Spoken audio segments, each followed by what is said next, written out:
back to my YouTube channel. Thank you so much for watching. If you aren't already subscribed, please make sure you do, and please feel free to share any of my videos on your social media channels. So today we are fitting a splitter to my Mini Challenge 210, which is a Maxton design splitter, which, as you can see, is the splitter I've got in my hands just here. So this is a short video of how we're going to fit the splitter. We have got the benefit of having a ramp in our garage, so that makes the process of fitting things like a splitter a lot easier. So we'll just talk you through how we fit the splitter to my Mini F56. Bit driver H4, or you can use a 4mm Allen key, a drill bit set. So these are screws and washers that came originally with the splitter, so that's what you need the H4 attachment for, that screw there. Then you've got a washer, and then you've got a bolt which you need the 10mm for, and then of course you need the drill bits to drill through the bumper and make the holes. So before the steps we've taken now, we did match the splitter against the bumper just to check it did fit, as it does recommend to do that in the instructions, and I would recommend to do that just in case it doesn't fit for any reason and it's not the right size, and of course you can send it back before you start fitting it and then it's a bit too late. So with this kind of job, it's normally easier if there's two of you, but you can do it as one person. So initially we just lined this splitter up again just to make sure we were going to put the holes in the right place and just get an idea of where we were putting the holes. So we decided to use the fixings that were already in place for the liner underneath the car. So we will use these for our first original fixings for the holes, and then after that we went to fix it on with the screws and fixings supplied. The reason I went for a Maxton design splitter rather than a TRC is actually only because I wanted to remove the sticker that was on the front, and I'd had Maxton design products before, so I knew I could remove that sticker, which you'll see me do later on in the video. So that was purely the only reason I went for Maxton design rather than TRC, because I know they're both quite popular products for the Mini F56. So for the initial drilling of the holes, we, as I say, put the splitter on several times up against the bumper to work out where we were going to drill, as you can see Ben doing here. So you put it up against the bumper and then you kind of use your hand to make a mark, or you can slightly rub the splitter against the bumper to then make a drill mark so you know where to drill, or you could even use a bit of chalk. These were for the initial holes. So again, these were the holes that we were making for the screws that were originally part of the mud lining to go through, so you can see us securing them in place on the splitter, so we can then just try it up against the splitter and just make sure they fit in place so the holes are all in the right place. So it does take a bit of going backwards and forwards just to make sure you've got everything in the right place initially.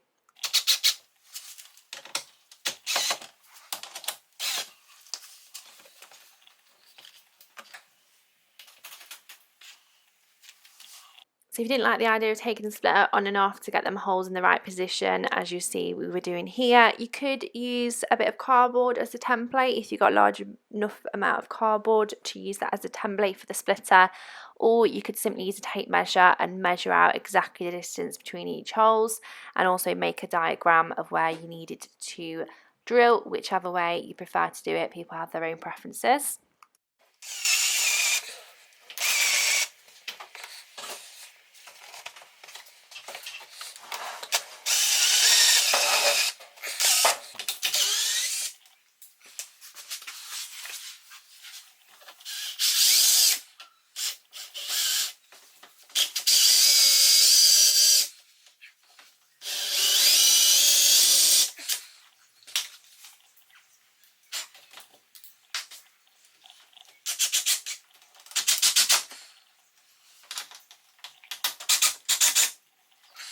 Ben's actually a technician by trade, so I normally get either the really rubbish jobs or I get the light duty to hold the light.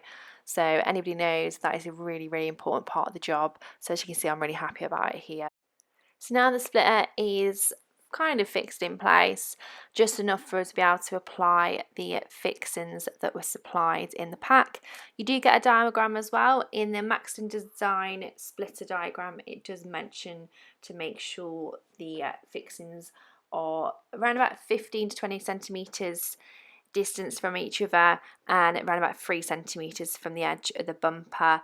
That's just to avoid any downforce getting underneath the car from the front and obviously causing a crack or a disruption, which could remove the splitter on the front. You can, of course, if you can't get them fixings in the right place, you can use a mixture of the fixings and adhesive, so bond into the vehicle. Just bear in mind, if you do that, it will be hard to remove and you're likely to split or crack your splitter when removing it. So if you're going to be taking your splitter off anytime soon, probably wouldn't advise doing that. Or if you want to take it off in the future to sell it, then I probably wouldn't advise doing that either. So I'd probably just make sure you get the fixings in the right place in the first place. So if you haven't already, you want to get all your fixings together, ready at hand, so you've got them, and you want to be planning out where you're going to be drilling the holes as we are here. Again, you can measure it out exactly via the diagram, as long as you're within 3 centimetres of the edge of the bumper, and then you can start drilling on there, and then you can apply the fixing as you go along, but obviously don't tighten it too much, just fix it enough so it's in place, and then you can go along and tighten them more when you've drilled all the way along the bumper. So the most fiddly bit I found is once you've got the fixing in place is then putting the bolt on top. Normally best to use your fingers because you can't really get the spacing to use the spanner, but of course if you find you can, then great, but you'll probably find you have to use your fingers to put the bolt in place. So the way it will look is like this, and then you'd of course have to put the bolt on the top, so you'll have to go in behind the car on top of the lining for the actual vehicle, and then you'll have to screw that bolt in place. So then it's just a case of working around the front splitter, drilling them holes in the relevant places that you feel they need to be, and then of course putting the fixings in place, which again can be quite fiddly. So all in all, it took us about an hour to complete the fitting of the splitter. So if you then go around and make sure they're all fixed in place, as mentioned, you can use adhesive, which you can get from any local car store in the UK. It'd be somewhere like Halfords, for example, that you could get it from. Now you may have noticed the absolute rookie mistake, and we didn't take the film off at any point, we just screwed it in. So what we then did is we loosened the fixings, and then we managed to peel it off with quite a lot of them. We managed to get off quite easily, so of course make sure you do take that off at some point. So then I decided to peel the sticker off the front. To remove the extra glue, I used a bit of tar and adhesive remover, and then here is the finished product, and it really does look really good. I'm really happy with it.